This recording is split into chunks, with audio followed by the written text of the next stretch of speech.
CAA గురించి మీరు అన్నారు.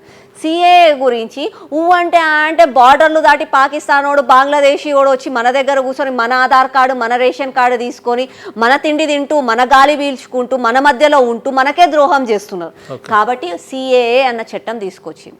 ఎందుకు అనంటే నువ్వు నా దేశంకి వచ్చే ముందు ఒక వీసా తీసుకో, నువ్వు మంచిగా బార్డర్ని దాటి రా, లీగల్గా వస్తే నీకు మంచి జరుగుతుంది.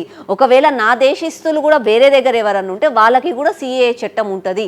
అట్లా చట్టం తీసుకొస్తే ఉన్న వాళ్ళు టెర్రరిస్టులా కాదా, నా వాళ్ళ లేకపోతే ద్రోహులా అని చెప్పి తెలుస్తుంది అని చెప్పి అంటున్నాము.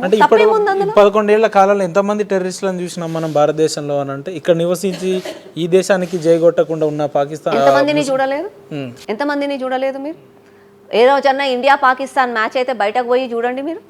పాకిస్తాన్ జిందాబాద్ అనే వాళ్ళు ఎంతమంది ఉన్నారు? ఓపెన్ గా ఉన్నారు కదా, కాంగ్రెస్ నాయకులే పాకిస్తాన్ జిందాబాద్ అంటున్నారు. అక్కడెక్కడో జరిగిందని మనం వినేవాళ్ళం, కానీ మన హైదరాబాద్ ప్రాంతం ఇలాంటి సంఘటనలు లేవు కదా. మరి అక్కడెక్కడో పాకిస్తాన్ గెలిస్తే ఇక్కడ టపాకాయలు వెలుచుకోవడం కానీ ఉన్నాయి, నిజంగా ఉన్నాయి. నేను ఇదేదో బీజేపీ కార్యకర్తగా చెప్పట్లేదు, ఒక భారతదేశీయురాలుగా నేను చెప్తున్నాను. నిజంగా మన దేశంలో ఉన్నాయి ఇట్లాంటివి. పాకిస్తాన్ జిందాబాద్ అనే వాళ్ళు ఎంతమంది ఉన్నారు మన దేశంలో? చాలా మంది ఉన్నారు.